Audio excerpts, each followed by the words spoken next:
is causing all sorts of problems for us. And is it better now? Yeah, I'm not I picking think up it's anything. better. Okay. Oh, awesome. Quick. Welcome.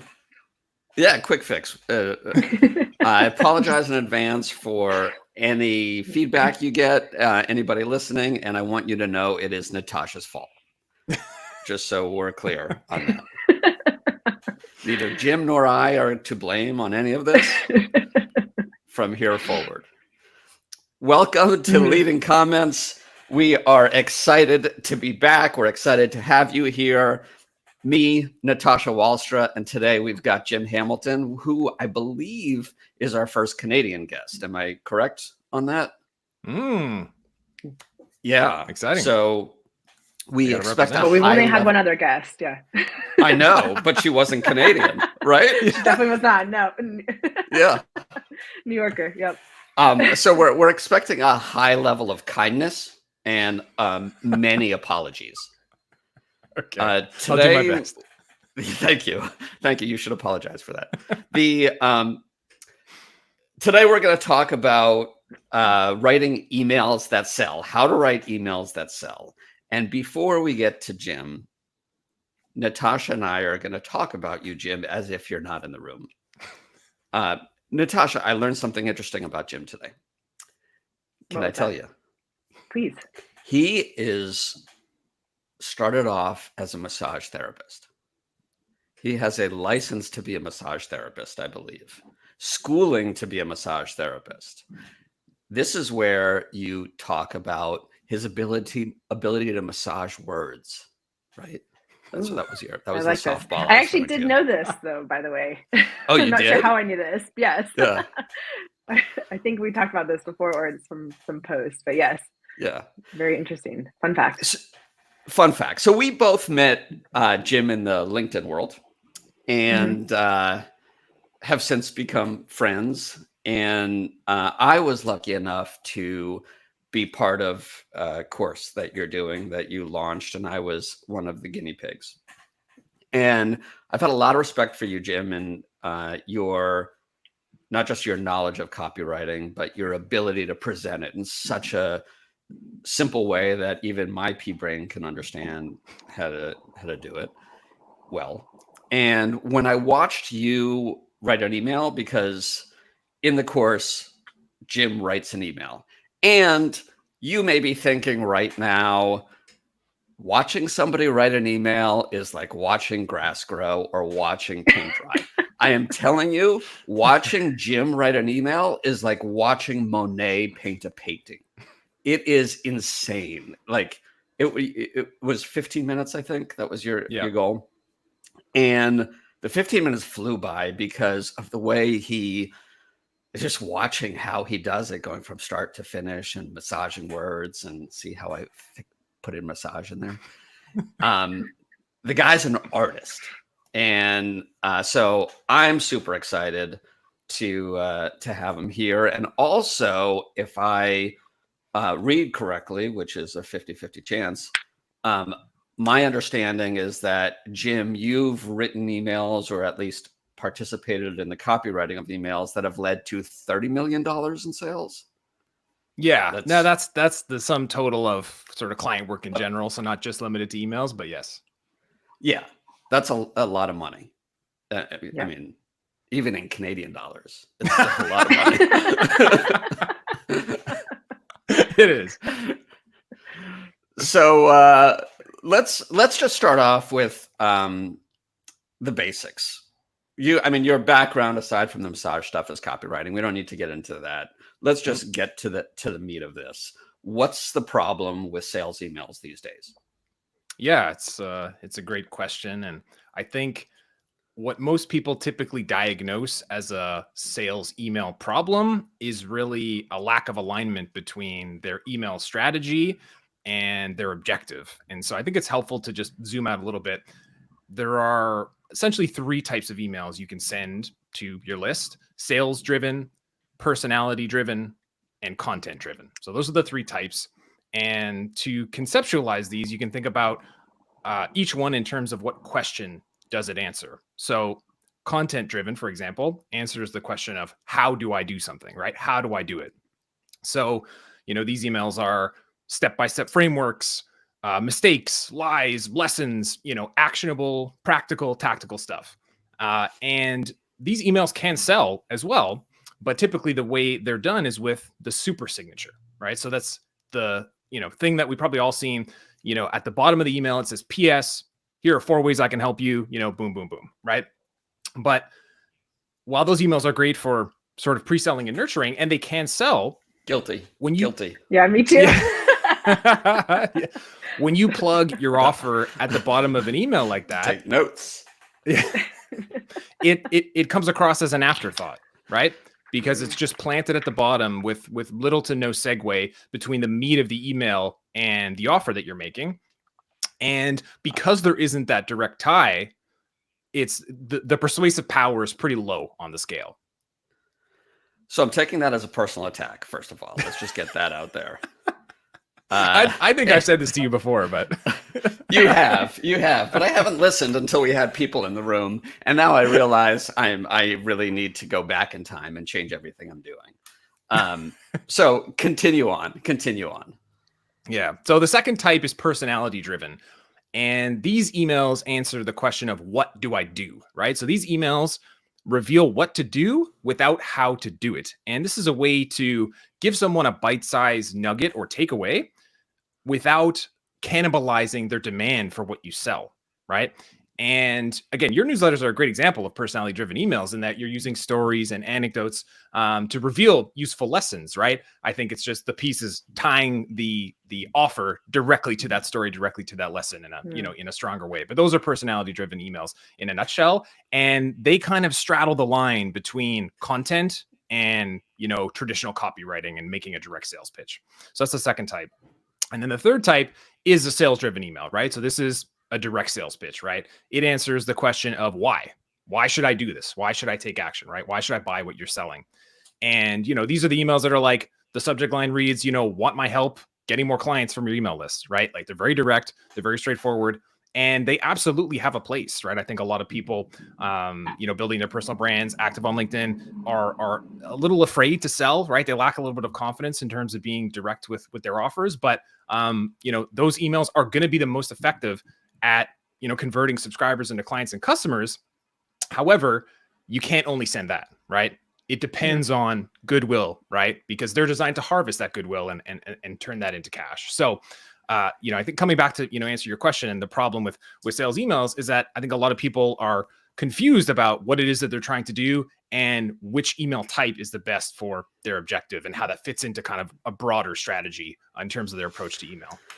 Well, I think also that people don't even know the 3 email types. I mean, listen, I've been writing for a long time, and I just learned about them a few weeks ago when you mentioned it, and I didn't even know what I was doing. And so I don't know if there is a direct answer to this question or if it's a loaded question. For an effective sales pipeline or sales cadence, is there a recommended mix of type of emails? And that's going to lead to my next question of, do you find that people tend to just do the same type? Like they have a master in one type of email, and so they just do the same thing over and over again? Yeah, I think to answer your question, yes, I think most people tend to just focus on one type of email. I would say if I could only choose one email type to use from now until the end of time, I would choose the personality-driven email because, as I mentioned, it kind of blends revenue generation and relationship building, right? It includes a pitch, but it's casual, so it doesn't feel pushy or too salesy in a way that kind of turns people off. And even if they don't buy, there's still like a bite-sized nugget. There's a takeaway, right? And it's an entertaining story that they can just kind of take with them and, and then move along. So I really think that's the best. In terms of, blending, I think, it depends on what your goals are. For example, I send 2 personality-driven emails and 1 content-driven email per week, right? So I send 3 emails per week, and that's how I split them. But if I am launching something, for example, the workshop you were on, then, I'm going to mail every day, and I'm going to shift more towards sales-driven emails because my goal is to, create as many customers as possible and really harvest that goodwill that I've been building up, in the weeks prior. Do you see when it comes to unsubscribe rates, like just going sales driven emails, are you going to burn out that list faster than otherwise? Yes, absolutely, for sure. No one's really going to stick around, and that's kind of the traditional hardcore direct response approach, right? It's buy or die, and it's basically like get as people onto the list for as cheap as possible, get them to buy as much stuff as possible because you know that they're only going to be there for a week or 2 weeks or a month before they unsubscribe, right? Whereas I think the approach of building a brand is very different, right? Like you do want to think about the life cycle of a subscriber as being a long time, and optimize for them to become a customer 12 months from now, potentially, right? And it's like, if you can build a business that way, well, then it's impossible not to win, right? So Natasha and I each individually and collectively, we work with primarily leaders of growth companies, and leadership is about trust and respect, right? And it seems to me what I'm hearing from you is that the personality driven emails are the ones that build that trust, respect, and confidence, right, in the person, so that when you come in with a sales driven email, then you have that goodwill built up and you're more likely to get conversion. Would you say sales driven emails alone aren't going to be as effective without the personality driven communication? Absolutely. Absolutely. I think the personality driven emails, they lay the groundwork, they lay the foundation, they create that know, like, and trust, that bonding, right, between your subscribers and you. And that's critical, especially if, you're not selling some $7 PDF for, $20 widget, but, you're selling a high ticket coaching program, or, you're a leader who's trying to raise money or attract talent, or these kind of things that are, require much more commitment, right? And much more trust. So yeah, absolutely. And is it the the other same? thing though too Oh, is sorry, if you're only doing personality driven content though, like if you don't tell people what your service or product is, they'll never know. So you have to have that blend, otherwise people will just be reading about you and not know how they can work with you, right? Yeah, absolutely. And I think a great personality driven email, again, still has a pitch in there, but you're right. Like, Okay. many people are going to miss it. They're not going to pay as much attention to it. And yeah, like, people are much less aware than we all like to think, right? We like to think that, I think it's called the spotlight effect, right? We think that people are paying so much more attention to us than they really are, right? And that kind of carries over to our marketing and what we have to sell, where we assume that everyone knows, what we sell and how often we're promoting it. And they're keeping this very close eye to, decide if it's too much, and they're going to, pull back. And, that's really not the case. So when we talked last week, Natasha and I had a discussion about newsletters. So in a newsletter, you mentioned, mine, personality driven, very much so. Do people who do newsletters, should they have both personality driven and sales driven? Like, should I have two sections of it? Yeah, absolutely. And I think that you don't have to think about a sales driven email as necessarily being part of your newsletter. Like, Yeah. I think you have permission to send other emails outside of the weekly newsletter that you send, right? And that's Yeah, how I would I'm think about scared it. too. Well, yeah, understandably so, right? Everyone is.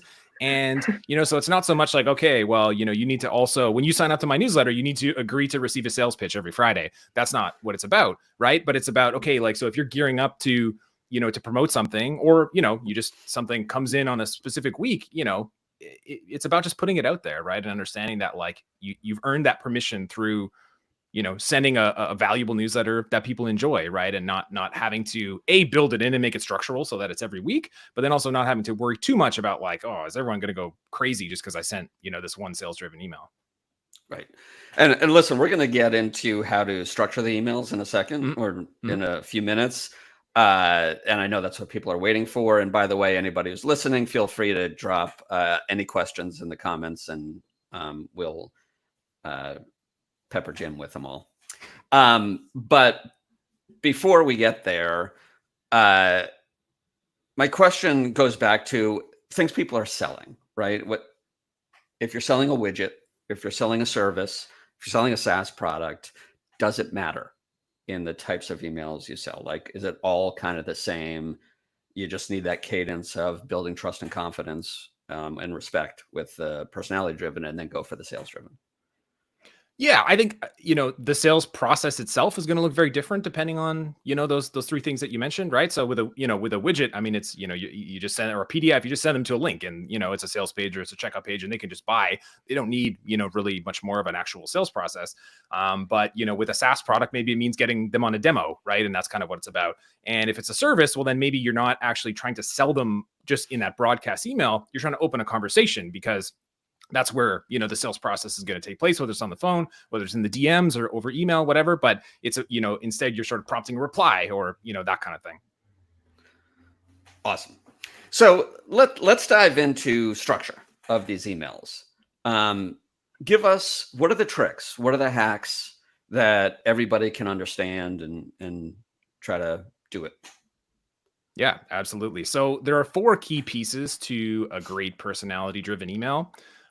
The story is the first piece. The lesson is the second piece. The pivot is the third piece. And then the fourth piece is the call to action. So those are really the 4 key building blocks that you need. And so the story can be something very mundane, right? It doesn't have to be an origin story of, your hero's journey or anything like that, right? It can be something that happened to you on a client call, something someone said in a meeting, right? It can be something very mundane. And in fact, it's often more relatable when it's like that, right? But the purpose of the story is to reveal a lesson, right? So you're using that story to share an insight, a deeper insight into life or business or human nature, or something that relates to what you sell. And then in the next step, the pivot, you're taking that lesson and showing how it applies to the audience and the desired outcome that they're after, right? Which is the reason that they're on, your email list in the first place, right? And then from there, you're closing it out with a casual call to action, right? So it's not a really strongly worded sales pitch. It's a casual. It's like if you're interested, you can learn more here, or you can get it here, or that kind of language. But those are the 4 pieces. So it might be helpful for me to give an example. Just one that's sort of top of mind here. So I had a kickoff call recently with a client, and there's kind of a meta lesson in here. And so we had gone back and forth over email. So we hadn't actually spoken on the phone yet. And so we had the kickoff call, and I said, hey, how did you find me? I'm curious, what made you want to pull the trigger? And he said, I think we really jive. And actually, like, I noticed you mentioned a lot of health stuff, and I'm a big health nut too. Like, those are his words.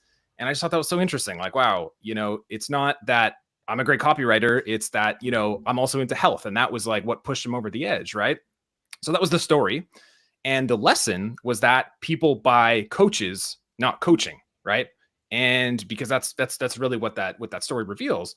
And so the pivot from there, how that applies to the people on my list who are, looking to write content and copy that sells, it was that, learning how to share different aspects of your personality offers up these additional connection points for people. And while you may not think it's directly related to what it is that you sell, in fact, like when a prospect, has these other connection points with you, they are much more attracted to you and much more compelled to buy, right? So those were sort of the first 3 pieces. And then from there, it was like, well, if you want to learn how to do that, I have a course called 15-Minute Emails That Sell that teaches how to write personality-driven emails. So, you can click here if you want it. So that's kind of how to execute on the 4 pieces in a nutshell. Interesting. So how, I was playing around with this, with an idea for a digital marketing company. And I used ChatGPT to come up with some ideas because I'm not that creative.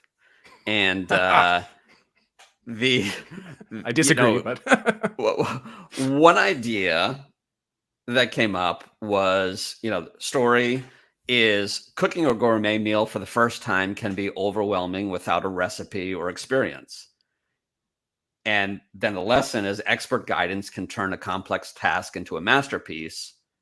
The pivot then is in digital marketing that expertise turns challenges into opportunities. So let's cook up some success. And, and then I kind of riffed on that in various others, but that model is so simple and so brilliant. And it takes practice. Like, you can't, like anything, you're not an expert at it until you do it over and over again. I don't think it takes 10,000 hours in this case, but But yeah, I mean, if there's anything people listening are going to take away from this, hopefully, it's the power of what you just said and that structure. When it comes to personality driven, or what other advice can you give on other types of emails and cadence around that? Yeah, I mean, just as a general rule, I would say once a week is the bare minimum you need to be mailing in order to stay top of mind in the inbox. The battle for attention is real, and it's 24/7. And your subscribers don't exist in a vacuum, right? They're subscribed to 20 other newsletters, right? And so it's essential for you to be mailing on a regular basis in order to stay top of mind. And frankly, even just for people to remember who you are. And so, one other like little tactical piece that I'd highly recommend for anyone who is only mailing once a week, or even more potentially, is to include a little intro at the start of your email where you reintroduce yourself and restate the value prop of your newsletter. Because oftentimes people will subscribe and let's say they subscribe on the day your newsletter goes out. So they missed that edition and it's another week before the next edition comes. And then it hits their inbox and they're like, who is this guy? Or girl? And what is this?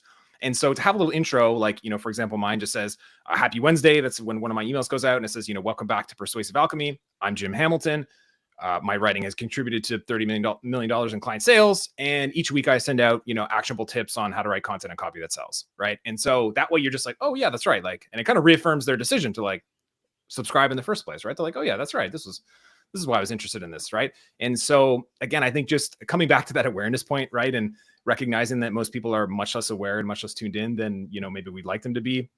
I think that's something that can really help with that. And then I think in terms of frequency from there, it really depends on the size of your list and how fast it's growing and, and what your goals are. To go from once a week to twice a week is, as you know, Jeff, you put a lot of time into your newsletter. So if you were to increase your frequency to twice a week, that's a significant time cost.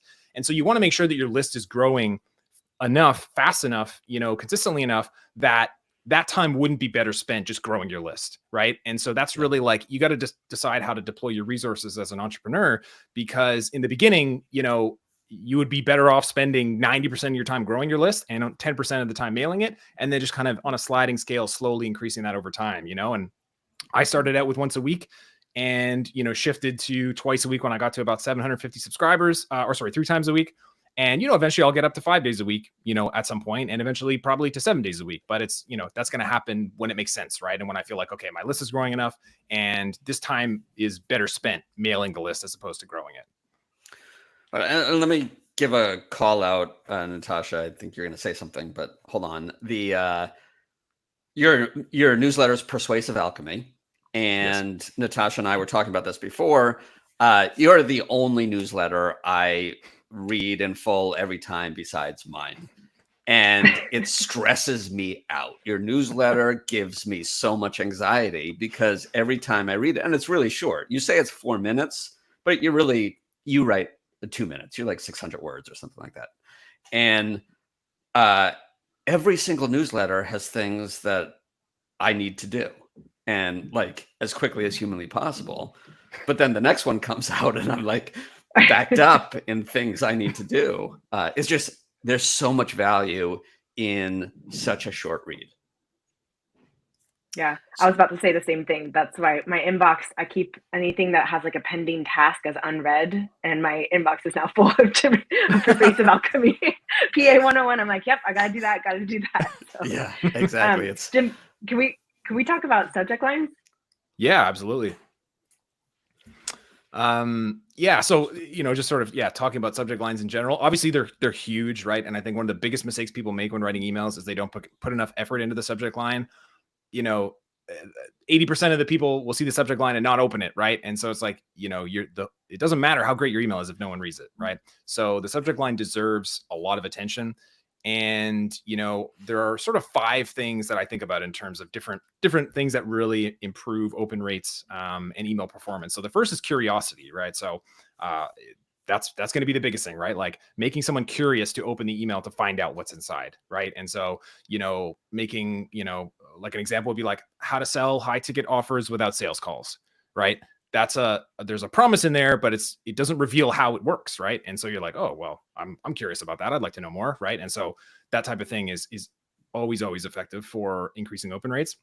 The second thing is contrast. So, when you juxtapose two opposing ideas, it's irresistible, right? And so one of my favorite subject lines of all time is for this dental probiotic supplement. And the subject line was, "Why cavemen had no cavities." You're just like, oh man, like that's $1 million subject line, right? And it's like, and I'm sure that email made multiple millions for the owners of that product, but like, it's just irresistible, right? You're just like, man, I have to know the answer to that. The third thing is controversy. So challenging mainstream wisdom, right? Like an example would be when not to use storytelling in marketing, right? Because everyone loves to rave about storytelling and how important it is. And so if you came out and say, hey, like, here's when not to use it, like that's immediately going to get someone's attention, right? The fourth thing is drama or gossip or like newsworthy events, right? And so one example I can think of is an email that I sent out a couple months ago, and the subject line was addressing Justin Welsh's recent comments on email frequency, because he had put out an email a couple days ago or a couple days before complaining about someone who was, sending emails every day. And I know a good portion of my audience reads his emails and is very aware of the things that he has to say. And so the way that subject line is phrased, it almost seems like, whoa, did he call me out? Did he say something directly to me? Right? Like it's just got that like tabloid headline kind of factor, right? So that's another great way to tap into things that are going on within your industry or just, within culture at large. And then the last thing is specificity, right? So anytime you can be specific about numbers and results and, and not use round numbers, right? Like not be like, oh, how I got 100 new customers. It's how I got 117 new customers, right? Because when you see an oddly specific number like that, there must be a reason behind it, right? And so you're inherently curious to find that out. So those are the sort of core pillars of great subject lines. Where does AI fit in this whole thing? Yeah, that's another great question. And let me just say, I'm like far from the world's, foremost expert on AI. I'm definitely engaged with it. And, I'm a firm believer that becoming AI literate is no longer optional. But what's been interesting for me, at least, is I have seen the outputs get worse from ChatGPT as opposed to get better. And so, like I'm talking about just like, getting it to try to write an email or write an ad or do whatever. Like, I feel like the writing's gotten worse.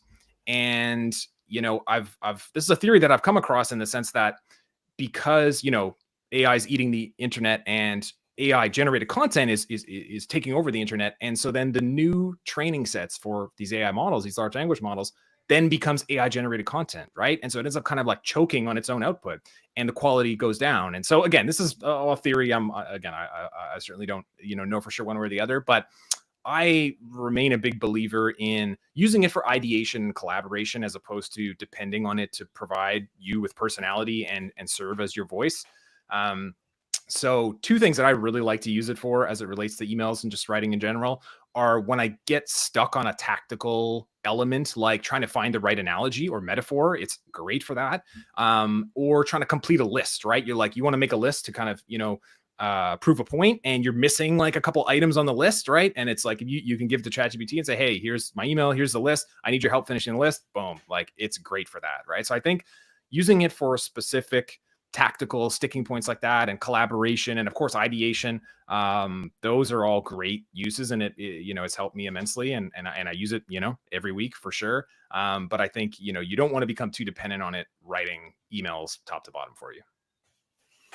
I agree. And I think I use it for the same thing, by the way. It's like, okay, in fact, I'm doing a talk next Monday and I want to give 10 suggestions or 10 topics for entrepreneurs. And I had 6 of them easily.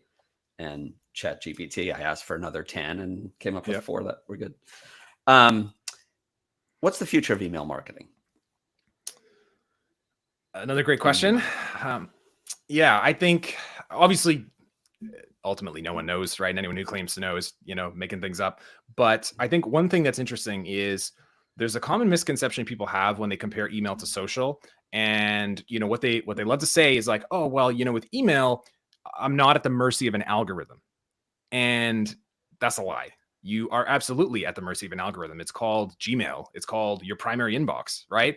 And email has historically been much laxer as it relates to compliance compared to social platforms, especially with paid traffic, right? So like these platforms all have rules about what you can and can't say in ads, which, a lot of our marketing emails are, technically ads, right? And so, you can't use before and after pictures, or you can't make certain types of claims. And so that's always been present, from a paid traffic standpoint. And, that's slowly becoming more and more important in terms of email, because, these, Gmail and other ISPs are becoming more concerned with the spam that's out there, and the malicious actors. And so there is an algorithm that decides whether you hit primary or promotions or spam, and that has a huge impact on the performance of your email. So I think that's there've been some recent changes in the last couple of months, and that's only just a preview, I think, of more things to come. And so all the more reason to build a brand, have a real relationship with your email list, right? Like, again, it's going to hit direct response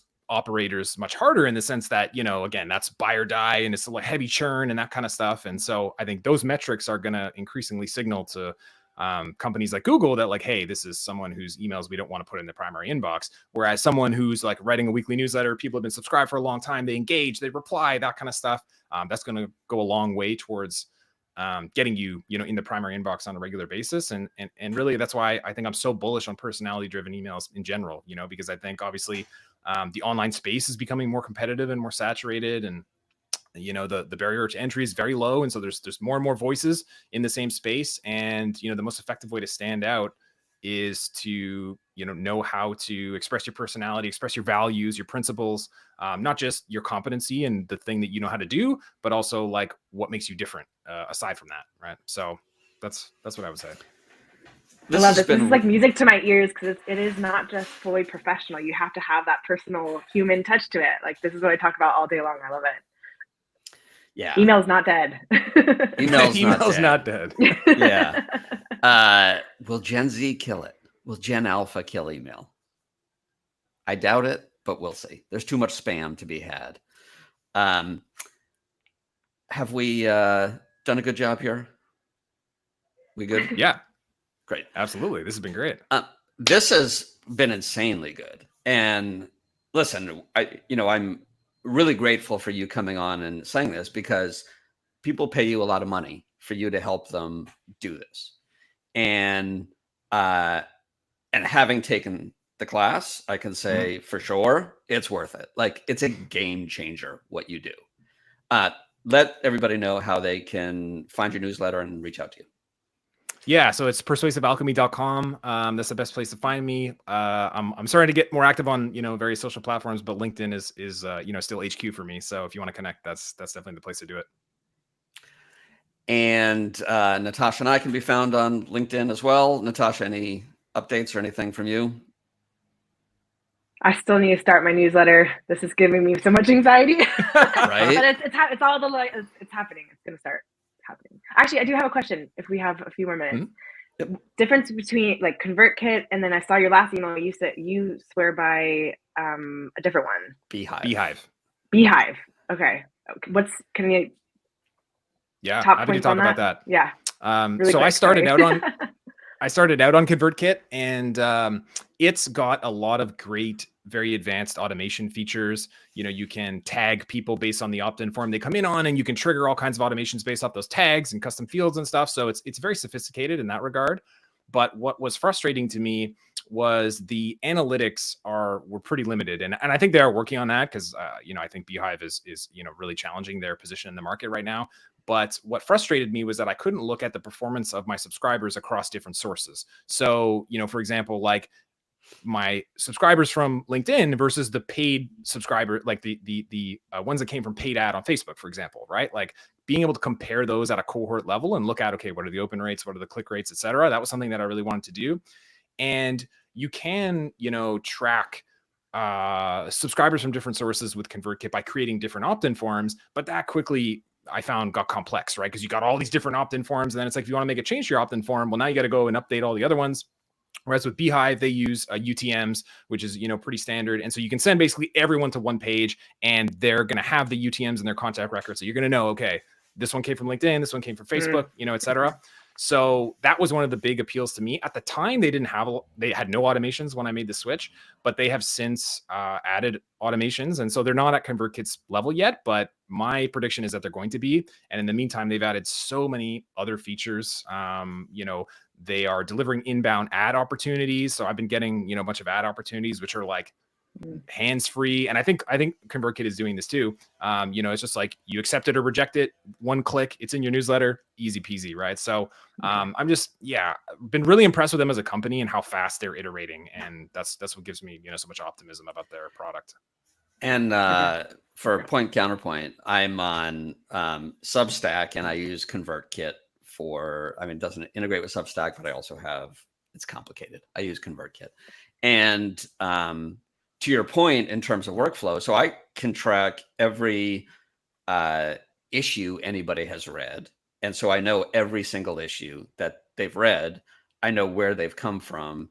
And then I can automatically add tags to determine, who they are and where I can get to them.